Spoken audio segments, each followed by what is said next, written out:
guys and welcome back to my channel Cinematic Swap and I hope you're all doing extraordinary. ये video को and तक देखना if you're interested in experiencing a travel movie. और अगर चिखलदरा का part 1, 2 और 3 नहीं देखा है so please go back and watch all these 3 parts so that you can relate how it all started and how it is going right now. Till the 4th day we were pretty much tired.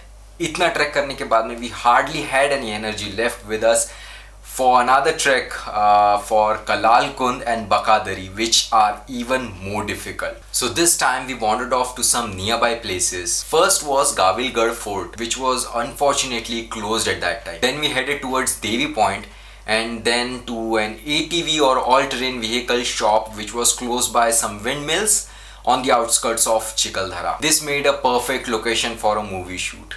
फिर कुछ आसपास की जगह explore किए जहां हम आराम से बैठ के sunset देख सके. Being 6th day as my last day at the property, I dedicated the entire day for its shoot and by the evening I was headed back to Nagpur. Now I hope you must have got ample of information. I believe there might be a lot of information left to share with you, but this is what I am able to deliver to you for now. I hope you liked all those videos and this is the last of Chikhaldara video of my day 4th and 5th including in the same cinematic part. So here it goes in 3, 2, 1.